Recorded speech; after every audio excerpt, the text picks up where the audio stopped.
Thank you, Congressman, Mr. Chairman. Mr. Chairman, Mr. Ranking Member, members of the committee, thank you for the invitation to appear before you at this hearing on the possible abuse of presidential authority in the commutation of Louis Libby, convicted on 4 counts of lying to federal investigators, perjury, and obstruction of justice.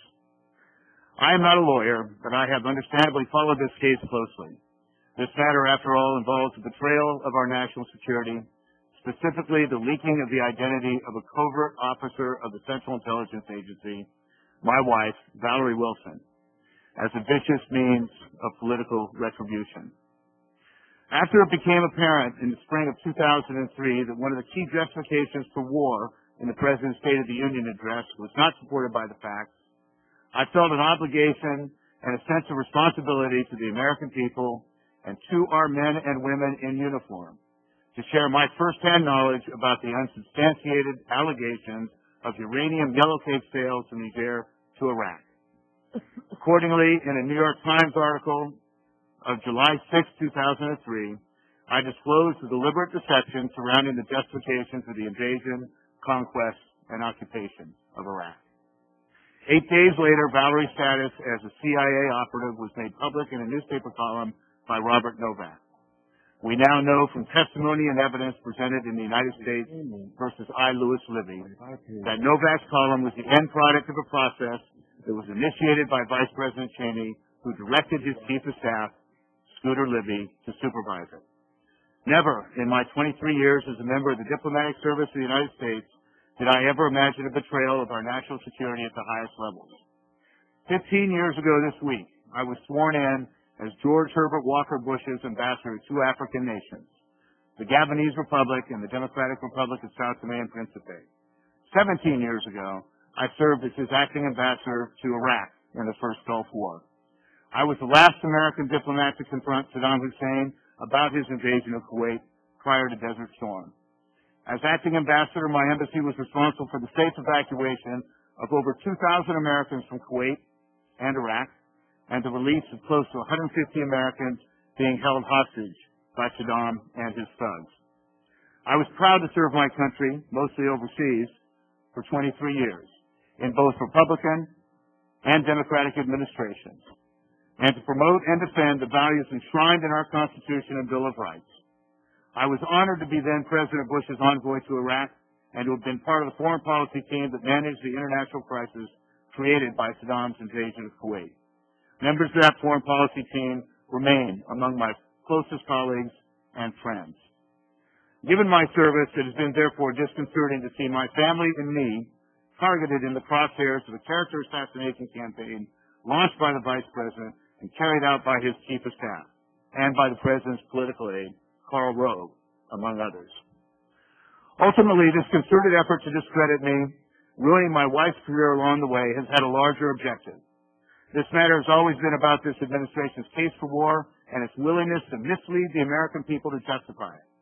In order to protect its original falsehoods, the Vice President and his men decided to engage in a further betrayal of our national security. Scooter Libby sought to blame the press, yet another deception. He was willing even to allow a journalist to spend 85 days in jail in a most cowardly act designed to avoid telling the truth. President Bush promised that if any member of the White House staff were engaged in this matter, it would be a firing offense. However, the trial of Scooter Libby has proved conclusively that Karl Rove was involved, and although he escaped indictment, he still worked at the White House. We also know, as a result of evidence introduced in that trial, that President Bush himself selectively declassified national security material to attempt to support the false rationale for war. The President's broken promise and his own involvement in this unseemly smear campaign reveal a chief executive willing to subvert the rule of law and system of justice that has undergirded this great republic of ours for over 200 years. Make no mistake, the President's actions last week cast a pall of suspicion over his office and Vice President Cheney.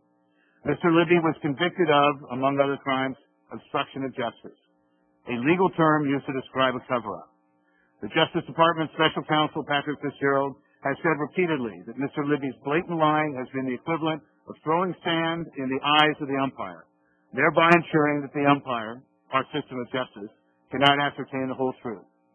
As a result, Fitzgerald has said, a cloud remains over the Vice President. In commuting Mr. Libby's sentence, the President has removed any incentive for Mr. Libby to cooperate with the prosecutor. The obstruction of justice is ongoing, and now the President has emerged as his greatest protector. The President's explanation for his commutation that Mr. Libby's sentence was excessive turns out to be yet another falsehood, because the sentence was quite normal, as Special Counsel Fitzgerald noted. The President, at the very least, owes the American people a full and honest explanation of his actions and those of other senior administration officials in this matter, including, but not limited to, the Vice President. Can the witness wind up? In closing, let me address the question of the underlying crime.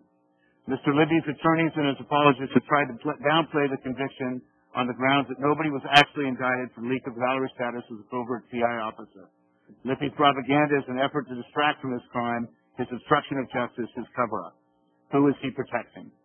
I would like the committee members and all Americans to think about this matter in this way.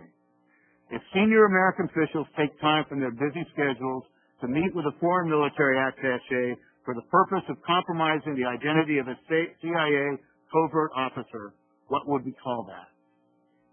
Although that scenario is hypothetical, the end result is no different from what happened in this case, the betrayal of our national security. I look forward to answering any and all legitimate questions. Thank you. Thank you.